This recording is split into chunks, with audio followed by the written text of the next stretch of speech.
क्या कोई इंसान किसी को छूकर उसकी पूरी दुनिया बदल सकता है? क्या कोई व्यक्ति भविष्य की घटनाओं को अपनी आंखों के सामने घटते देख सकता है?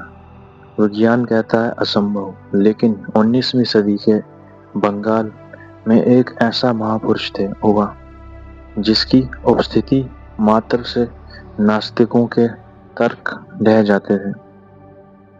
वह थे दक्षिणेश्वर के परमहंस श्री रामकृष्ण। लोग उन्हें केवल एक संत नहीं बल्कि साक्षात ईश्वर का अवतार मानते थे। लेकिन क्या उनके पास सच में सिद्धियां थी? आज की इस वीडियो में हम उनके जीवन के उन पन्नों को पलटेंगे जहां तर्क खत्म होता है और चमत्कार शुरू होता है।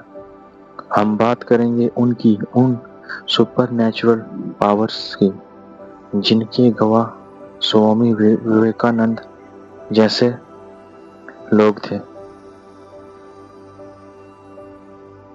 सिद्धियों में सबसे पहली सिद्धि थी शक्तिपात, यानी स्पर्श मात्र से किसी की चेतना को बदल देना।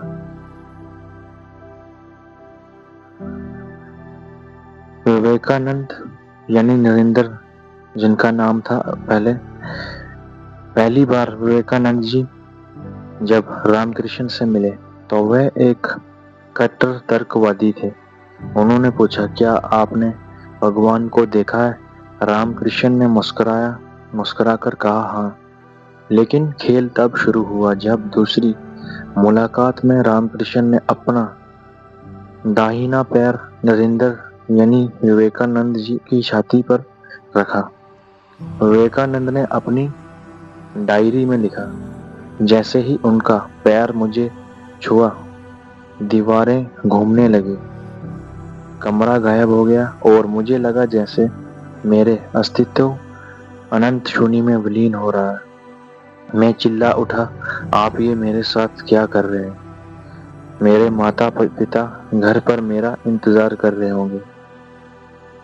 ये कोई हिप्नोटिज्म नहीं था। रामकृष्ण ने विवेकानंद की सोई हुई कुंडलिनी शक्ति को एक पल में जागृत कर दिया था। क्या आधुनिक विज्ञान इसे न्यूरोलॉजिकल शिफ्ट कह सकता है या वाकई में एक आध्यात्मिक ऊर्जा का संचार था?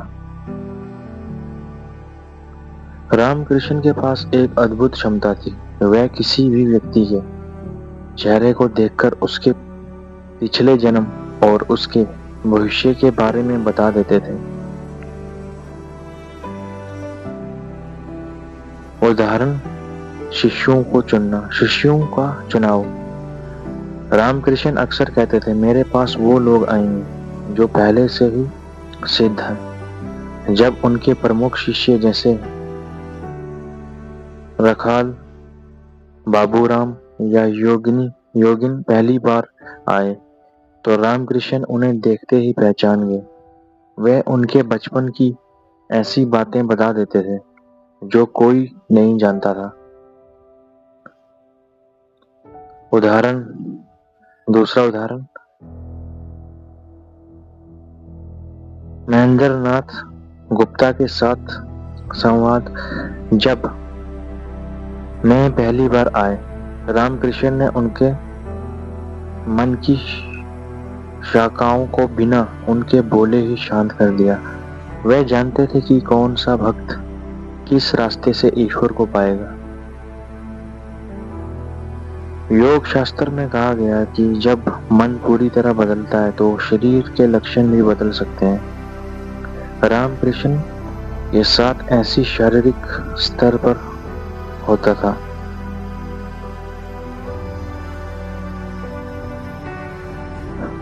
फर्स्ट, हनुमान भाव। जब वे हनुमान जी के भक्ति में डूबे तो उनके शरीर में बंदरों जैसी लक्षण आने लगे।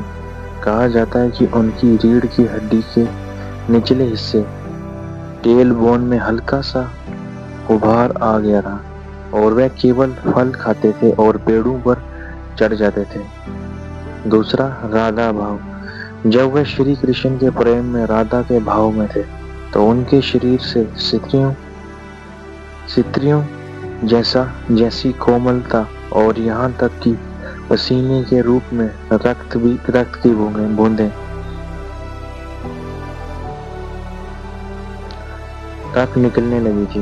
वैज्ञानिक दृष्टिकोण, क्या मन शरीर की कोशिकाओं सेल्स को फिर से प्रोग्राम कर सकता है? रामकृष्ण का जीवन इसका सबसे बड़ा प्रमाण है।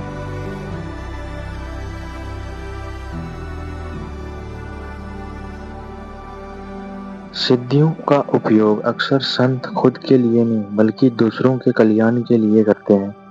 इसका सबसे बड़ा उदाहरण थे गिरीश चंद्र घोष। गिरीश एक महान नाटककार थे, लेकिन वे शराबी और नास्तिक थे। एक दिन रामकृष्ण ने उनसे कहा, तुम मुझे अपनी पावर ऑफ अटॉर्नी यानी बख्शिश दे दो। गिरीश ने मजाक में हाँ कह दिया, लेकिन उस दिन के बाद गिरीश चाहकर भी पाप नहीं कर पाए। रामकृष्ण ने गिरीश के सारे मानसिक संस्कारों और पापों को आध्यात्मिक रूप से अपने ऊपर ले लिया था।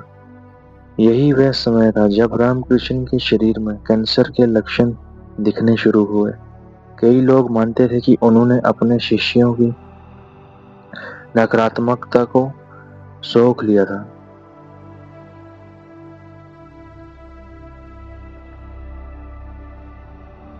इस यात्रा के अंत में सवाल वही है, क्या ये सिद्धियां सच थी? स्वामी विवेकानंद ने एक बार कहा था, चमत्कार सबसे घटिया चीज है, असली चमत्कार है मनुष्य का चरित्र बदलना।